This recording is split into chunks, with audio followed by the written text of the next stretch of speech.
Alright, so it's day 43.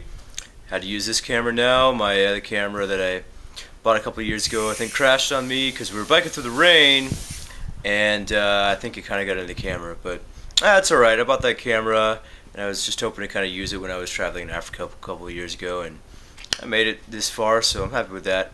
Anyway, so skipped a day. Oh well. But yeah, today's day 43. We've been chilling in Birmingham today. Yesterday we were on the road. It was a pretty hilly day, probably the steepest elevation we've had in a really long time. Probably the steepest we've had since Blake was here.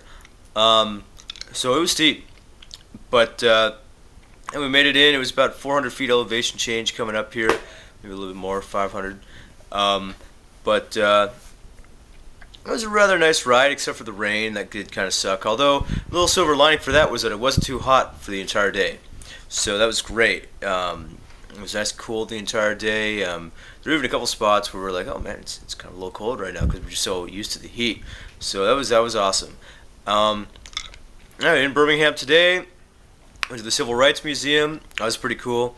I actually got to meet somebody who had personally met Martin Luther King Jr.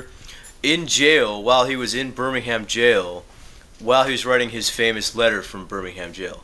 So that was pretty awesome, I thought. She was just chilling in the museum. She actually works there, I think, on occasion. She's like a volunteer. But anyway, did that, kind of just chilled around town, saw some other spots in town,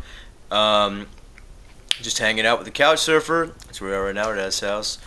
And then for tomorrow, we're heading east. The past couple of days we've been heading north primarily, but now we're heading east. It's basically a straight shot to the Atlantic Ocean. And that's basically what we're planning on doing.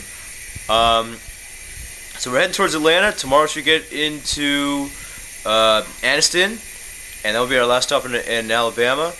And after that, we can get on this nice bike trail, which should take us all the way basically to the Atlanta suburbs. So that should be pretty sweet. So we're looking forward to that. Tomorrow will be a relatively easy ride compared to what we've been doing for the past couple of days. It should only be about 65 miles. Not too bad, but we'll see. I mean, it's still a 65-mile bike ride. It's still kind of a long way to bike. Yeah, besides from that, everything's been going well. And yeah, I'll see you tomorrow. Later.